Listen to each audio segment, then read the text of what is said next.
You're strong enough to make your own way, Alina. Your brother needs this more than you do." Those words echoed through the sterile conference room as I sat frozen in my chair, watching my parents hand my brother $15 million of our inheritance while dismissing me with empty platitudes. The air conditioning hummed overhead, but I felt hot with disbelief and growing rage. My name is Alina Hartwell, and I'm 27 years old. For the past 3 years, I've been working as a marketing coordinator at Sundale Financial in Portland, Oregon, slowly building my career while living in a cramped studio apartment. I'd always believed that hard work and determination would eventually pay off, that my parents valued my independence and strength. But sitting in that lawyer's office, watching my older brother Derek receive what should have been our shared inheritance, I realized how naive I'd been about my place in our family. The reading had started normally enough. Attorney Benjamin Walsh had called us all together to discuss my parents' updated will, explaining how they wanted to distribute their assets while they were still alive to see the benefits. My mother, Patricia, sat primly in her navy suit, her hands folded as she explained their decision. My father, Howard, nodded along, his expression serious but satisfied. "Derek has been struggling with his restaurant business," my mother said, her voice carrying that tone of maternal concern she reserved exclusively for my brother. "The pandemic hit him hard, and he needs this investment to get back on his feet. You understand, don't you, sweetheart?" I stared at her, my mouth dry. Derek's struggling restaurant was his third failed business venture in 5 years. Each time my parents had bailed him out, convinced that the next opportunity would be his breakthrough. Meanwhile, I'd paid my own way through college, worked 2 jobs to afford my tiny apartment, and never asked them for a single dollar. "What about my share?" I managed to ask, my voice barely above a whisper. My father leaned forward, his expression gentle but firm. "Alina, you've always been so independent, so capable. Look at everything you've accomplished on your own. Derek needs guidance and support, but you're strong enough to make your own fortune." The words felt like a slap. Strong enough. As if my strength was a punishment. As if being responsible and self-reliant meant I deserved less love, less support, less consideration. Derek shifted uncomfortably in his chair beside me, but he didn't speak up. He never did when it came to defending me against our parents' obvious favoritism. As Attorney Walsh began explaining the technical details of the transfer, I felt something cold and hard settle in my chest. This wasn't just about money. This was about a lifetime of being overlooked, of having my achievements minimized while Derek's failures were excused. Something was very wrong with this picture, and I could feel it in my bones that this wasn't the end of the story. Growing up, I'd always known I was different from Derek. Where he was charming and gregarious, I was quiet and studious. Where he took risks and dreamed big, I planned carefully and worked methodically toward my goals. Our parents had always treated these differences as complementary traits within our family dynamic, but now I understood they'd been keeping score all along. Derek was 31, 4 years older than me, and had been the golden child from birth. When he'd gotten mediocre grades in high school, my parents hired expensive tutors and celebrated when he barely graduated. When I earned a full academic scholarship to Portland State University, they'd smiled politely and reminded me to call home more often. The pattern had continued into adulthood. Derek's failed ventures were learning experiences, while my steady progress at Sundale Financial was simply expected. I thought about my grandmother, Alina Hartwell, who had passed away 6 months ago. She'd been the one person in our family who had truly seen me, who had encouraged my ambitions and celebrated my successes without reservation. While my parents fussed over Derek's latest crisis, Grandmother Elena would pull me aside and tell me how proud she was of my independence and work ethic. "Your strength is a gift, Alina," she used to say, her weathered hands holding mine. "Don't let anyone convince you otherwise." She'd lived with us during my teenage years, after grandfather passed away, and I'd spent countless hours listening to her stories about building a life through determination and smart choices. She'd been a successful businesswoman in her day, though she was always modest about her achievements. I'd assumed her wisdom and encouragement were her legacy to me, but sitting in that lawyer's office, I wondered if there was more. Attorney Walsh was still droning on about financial arrangements and tax implications when something nagged at the back of my mind. Grandmother Elena had been very particular about her affairs, very organized. She'd met with Attorney Walsh multiple times in the months before her death, often mentioning documents and arrangements she was updating. It seemed strange that someone so meticulous would leave everything to chance or to my parents' discretion. I glanced around the conference room, noting the way my parents avoided my eyes while Derek stared at his hands. The whole situation felt rehearsed, as if they'd discussed this scenario many times before. My mother kept checking her watch, and my father drummed his fingers against the polished table with barely concealed impatience. "Is that everything?" my mother asked, her voice bright with false cheer. "We have dinner reservations at 7. Attorney Walsh looked up from his documents, his expression thoughtful. "Actually, there is one more matter. I've been going through Elena's files more thoroughly, and there are some additional documents that require attention." Something shifted in the room's atmosphere. My parents exchanged a quick glance that I might have missed if I hadn't been watching them so carefully. Derek stopped fidgeting and looked up sharply. Even the air conditioning seemed to quiet as Attorney Walsh reached for another folder on his desk. I felt my pulse quicken. Whatever was in that folder, my parents clearly hadn't expected it. Attorney Walsh opened the new folder with deliberate care, his movements precise and professional. "I need to apologize for the oversight, but Elena left specific instructions about timing that I'm only now fully understanding. She was quite insistent that certain documents not be revealed until after the initial reading." My mother's face had gone pale. "What kind of documents?" "It appears Elena created a separate trust fund years ago, one that she managed independently from the family estate." Attorney Walsh pulled out a thick manila envelope with my grandmother's distinctive handwriting across the front. "This envelope is specifically addressed to Elena, with instructions that it be opened only in my presence, and only after Patricia and Howard had made their intentions regarding the inheritance clear." My hands trembled as I reached for the envelope. The weight of it surprised me, thick with documents and what felt like additional items inside. My grandmother's handwriting was as elegant as I remembered, but there was an urgency to the way she'd written my name that made my heart race. "Elena was very specific about these instructions," Attorney Walsh continued, his voice gentle but firm. "She wanted Elena to understand the full scope of her legacy only after witnessing how the family inheritance was handled." Derek leaned forward in his chair. "What does that mean? What kind of trust?" My father cleared his throat, his discomfort obvious. "Elena never mentioned any separate arrangements to us. Are you certain this is legitimate?" The skepticism in his voice stung, but not as much as the fear I could see creeping into my parents' expressions. They knew something, I realized. Maybe not the details, but they suspected Grandmother Elena had made provisions they weren't aware of. With shaking fingers, I broke the wax seal on the envelope. Inside, I found multiple documents, bank statements, and a letter in my grandmother's handwriting. As I unfolded the letter, several items fell onto the conference table. Old photographs, jewelry I recognized from my childhood, and what appeared to be property deeds.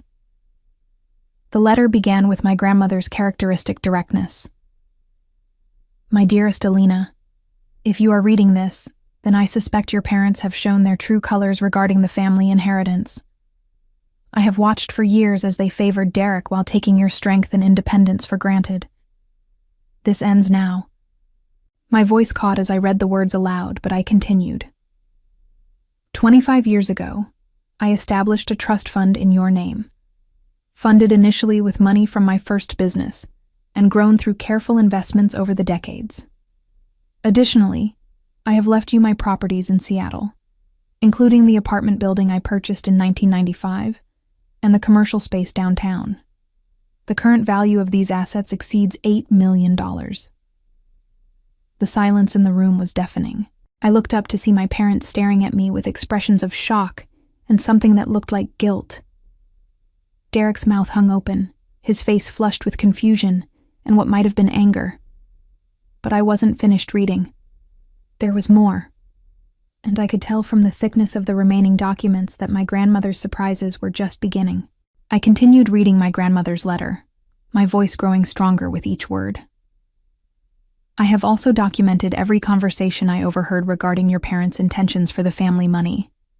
Patricia and Howard have been planning to exclude you from meaningful inheritance for over 2 years, believing that your independence meant you needed less support. They discussed this extensively during family dinners when they thought I was napping in my chair. The weight of betrayal settled on my shoulders like a heavy blanket. My parents had been planning this for years, discussing my financial future as if I were some burden to be managed rather than their daughter. Elena also left detailed financial records. Attorney Walsh interjected, spreading additional documents across the table. She tracked every time Patricia and Howard provided financial assistance to Derek over the past decade. The total exceeds $400,000 in gifts, loans, and investments that were never repaid. My father's face had turned red. Elena had no business keeping track of our private family matters. Actually, Attorney Walsh said calmly, she had every business tracking how her own contributions to the family were being distributed. It seems Elena provided significant financial support to your household over the years, money she expected would benefit both children equally. My grandmother's letter continued with devastating precision. Your parents have received nearly $2 million from me over the past 15 years. Money I gave them with the explicit understanding that it would secure both my grandchildren's futures. Instead, they have systematically funneled resources to Derek, while convincing themselves that you required less because you were more capable. I looked up at my mother, who was staring at her hands. Is this true? Have you been taking money from grandmother and using it only for Derek? The silence stretched until my father finally spoke, his voice defensive. Elena was generous with our family, yes, but we used that money for household expenses, improvements, emergencies. Derek's business failures were not family emergencies, I said, my voice sharper than I'd ever used with my parents. His bad investments were not household expenses. Derek finally found his voice. Elena, you don't understand how difficult it's been. The restaurant industry is incredibly challenging, and I've been trying to build something meaningful. With my inheritance money, I shot back, with resources that should have been shared equally. Attorney Walsh cleared his throat. There's more in Elena's documentation. She hired a private investigator 6 months before her death to verify her suspicions about the family financial arrangements. He handed me a thick folder marked Confidential Investigation. Inside were photographs, bank records, and a detailed report tracking money flows within our family. The investigator had documented every check my parents had written to Derek, every business investment they'd made on his behalf, every debt they'd forgiven. The numbers were staggering. Over the past 5 years alone, Derek had received nearly $300,000 in direct support, not counting the money they were now giving him from the inheritance. Meanwhile, they'd contributed nothing to my education, my living expenses, or my career development. The investigator also discovered something interesting about Derek's current business situation, Attorney Walsh said, his tone carefully neutral. It appears his restaurant has been profitable for the past 18 months. The financial difficulties he described to your parents were exaggerated. I stared at my brother, watching his face cycle through several emotions before settling on resignation. Derek, is this true? It's complicated, he said, not meeting my eyes. There were some cash flow issues, and I needed capital for expansion. So, you lied to our parents about being in financial trouble? I didn't lie exactly. I just presented the worst-case scenario. The betrayal was complete now. Not only had my parents systematically favored Derek throughout our lives, but he had manipulated them into giving him money he didn't actually need. And they had been so eager to support him that they'd never questioned his claims. My grandmother's letter concluded with words that seemed to burn themselves into my memory. Elena, You are indeed strong enough to make your own way, but that strength should be celebrated, not punished. Use these resources to build the life you deserve, and remember that being independent doesn't mean you should be abandoned by those who claim to love you. I folded the letter carefully, my hands steadier now than they'd been in hours. The anger was still there, but it was crystallizing into something harder and more focused. My grandmother had given me more than money. She'd given me proof of everything I'd suspected about my place in this family. Attorney Walsh handed me additional documents from the envelope, including keys and property deeds. Elena also left specific instructions about how she wanted you to handle this information. She was quite strategic about the timing of these revelations. My grandmother had owned more property than I'd ever known about. The Seattle apartment building generated substantial rental income, and the commercial space downtown was leased to a thriving tech startup. But there was something else in the envelope that made my breath catch. Deed to a lake house in Bend that I'd never heard of, and financial records showing she'd been quietly investing in technology stocks for decades.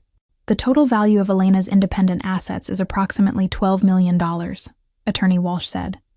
All of it has been left to you, along with detailed instructions for managing the properties and investments.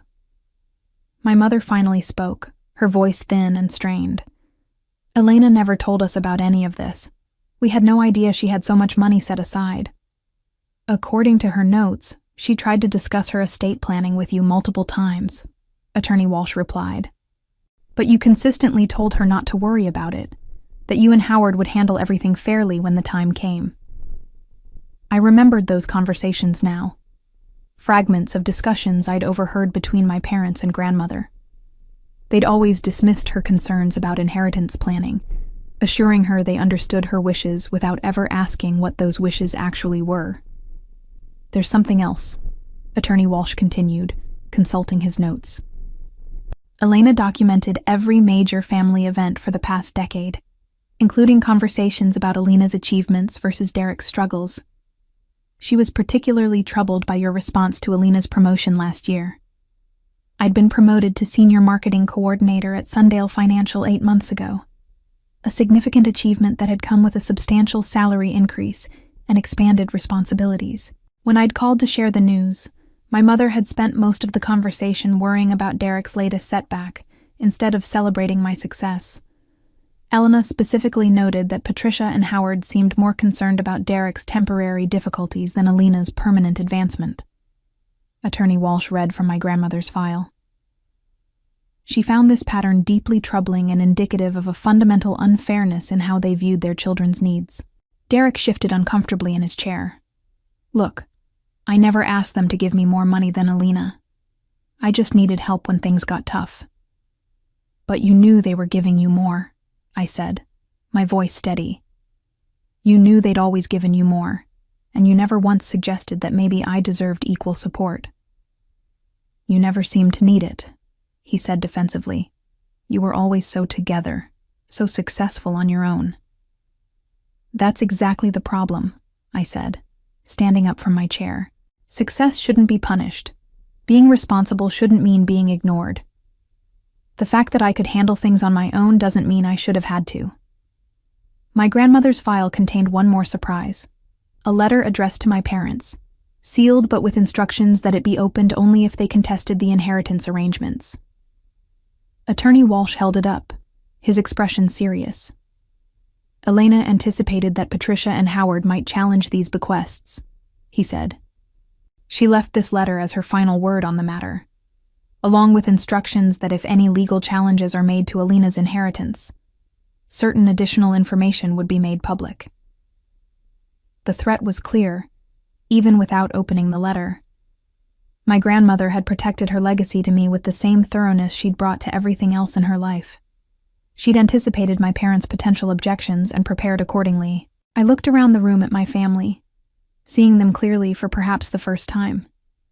They weren't evil people, but they'd allowed their prejudices and assumptions to create a fundamental unfairness that had shaped my entire life.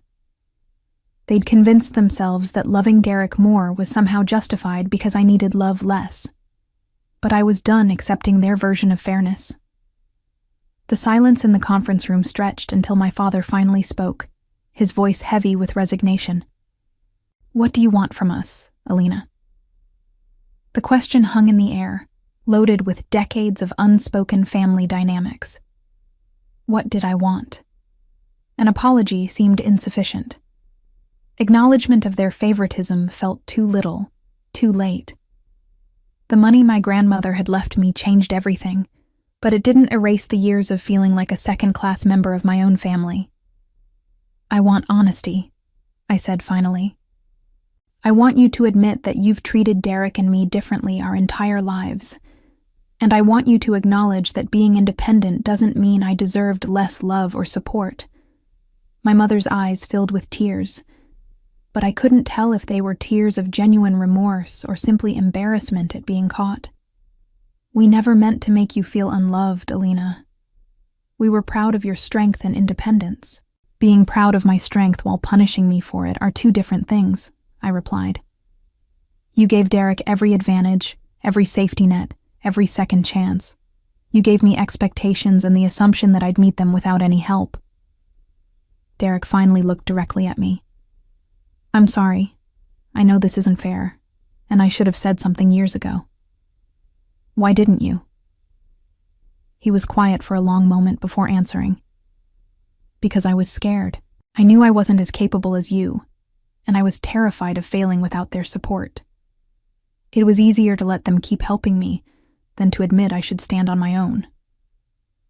The honesty in his admission caught me off guard.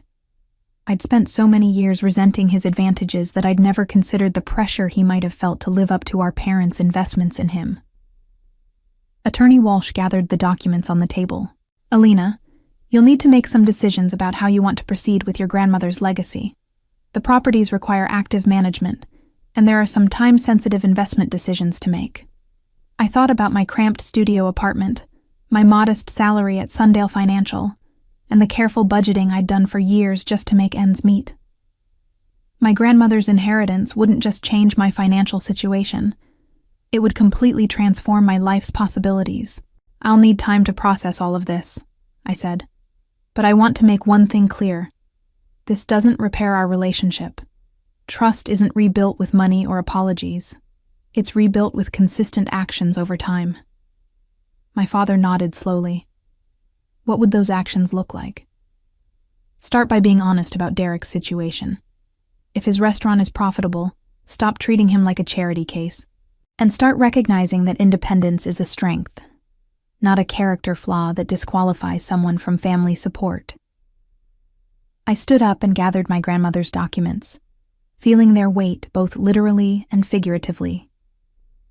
"I'm going to need some time to decide how I want to handle the properties and investments. Attorney Walsh, can we schedule a follow-up meeting next week?" "Of course. I'll also provide you with Elena's financial advisor's contact information. She worked with him for years to build these assets." As I prepared to leave, my mother reached out tentatively. "Alina, will you still come to Sunday dinner this week?" I looked at her, then at my father and Derek, seeing the hope and uncertainty in their faces. "I don't know yet. I need time to figure out who I am now that I know the truth about everything." Walking out of that conference room, I felt something I'd never experienced before: the weight of real choices.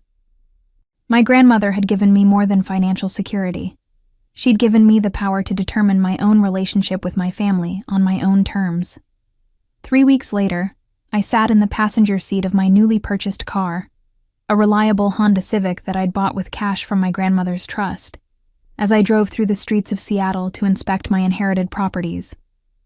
The apartment building was a beautiful brick structure in the Capitol Hill neighborhood, housing 12 units with a waiting list of potential tenants. The commercial space downtown was even more impressive, a renovated warehouse space that buzzed with the energy of the tech startup that leased it. But it wasn't the properties themselves that gave me the most satisfaction. It was the phone call I'd received that morning from Derek. "Alina, I need to talk to you," he'd said, his voice strained. "Mom and Dad are asking questions about the restaurant's finances, and they want to see actual books, not just my summaries. I'd smiled as I'd listened to him explain how our parents had finally started questioning his claims of financial difficulty. They'd hired an accountant to review his business records, the same way my grandmother had hired an investigator to verify her suspicions about our family dynamics. The truth has a way of coming out, I'd told him calmly. You spent years taking money you didn't need while they convinced themselves I didn't deserve support because I was too strong to need it. The irony wasn't lost on me. My parents had always praised my independence while using it as an excuse to neglect me. Now that independence, backed by my grandmother's careful planning, had given me power they'd never anticipated. I pulled up in front of the commercial building and walked inside to meet with the tech startup's founders. They were eager to discuss expanding their lease, potentially doubling their footprint in the building. The monthly rent from just this one tenant would exceed my old salary at Sundale Financial. As I listened to their expansion plans, I thought about my grandmother's final gift. Not just the money and properties, but the knowledge of exactly where I stood in my family's priorities. She'd given me the tools to build a life completely independent of their approval or support. My phone buzzed with a text from my mother. Please come to dinner Sunday. We miss you. I read the message twice, feeling none of the old guilt or obligation that would have sent me rushing to accommodate them. Instead, I felt the quiet satisfaction of being wanted rather than expected, of having my presence requested rather than assumed. Sunday arrived, and I found myself standing on my parents' doorstep for the first time since the will reading. I'd spent the morning reviewing financial reports from my properties and meeting with my grandmother's investment advisor, who had explained the sophisticated portfolio she'd built over decades of careful planning. "Alina," my mother said, opening the door with a bright smile that seemed forced. "I'm so glad you came." The dining room felt different somehow, smaller than I remembered. Derek was already seated at the table, looking uncomfortable, while my father carved a roast at the head of the table. The scene was achingly familiar, yet everything had changed. "How are the properties?" my father asked as we began eating. "Profitable," I said simply. Grandmother was an excellent investor. "We had no idea Elena had accumulated so much wealth," my mother said, her tone carrying a hint of reproach. "She always seemed so frugal." "Being frugal is how you accumulate wealth," I replied. She understood the difference between spending money and investing it. Derek cleared his throat. "I wanted to tell you both something. I've decided to pay back the money you gave me from the inheritance." My parents exchanged shocked glances. "Derek, that's not necessary," my father said quickly. "That money was a gift." "No, it wasn't," Derek said firmly. "It was Alina's inheritance that you gave to me instead. She deserves her fair share, and I don't actually need it for the restaurant." I watched my parents process this information, seeing them grapple with the reality of their favoritism for perhaps the first time. They'd spent so many years justifying their differential treatment that facing the truth was clearly difficult. "I appreciate the gesture," I told Derek, "but keep the money. Use it to expand the restaurant properly, without lying about your financial situation. What I want is honesty about how our family actually works." My mother set down her fork. "What do you mean?" "I mean acknowledging that you've always treated us differently, and making conscious choices about whether you want to continue doing that." The conversation continued through dessert, tense but necessary, as we began the long process of rebuilding our family relationships on a foundation of truth, rather than assumptions and favoritism. In the months that followed, Derek's restaurant empire crumbled under the weight of his own deceptions. When our parents hired an accountant to review his books, they discovered he'd been inflating his expenses and deflating his income for years to justify their financial support. The revelation shattered their trust in him completely, and they stopped providing the safety net he'd relied on for so long. Without their constant bailouts, Derek was forced to confront his poor business decisions and lack of financial discipline. His restaurant ultimately failed, not because of market conditions, but because he'd never learned to operate responsibly. He was forced to move back in with our parents, working as a line cook at someone else's restaurant while slowly paying back his debts. Our parents, meanwhile, faced the consequences of their decades of favoritism. The family relationships they'd taken for granted were permanently altered, and they struggled to understand how their protective treatment of Derek had actually weakened him, while their challenging treatment of me had been a form of neglect. They attended family therapy sessions, trying to understand the damage their unconscious biases had caused. But the trust that had been broken would take years to rebuild. As for me, I used my grandmother's legacy to build something meaningful, not just wealth, but a life defined by my own choices, rather than other people's expectations. I left Sundale Financial to manage my properties full-time, expanding my real estate portfolio and supporting other young women starting their own businesses. My grandmother had been right. Strength should be celebrated, not punished. Looking back on those pivotal weeks, I realized that the greatest revenge wasn't financial success or family drama.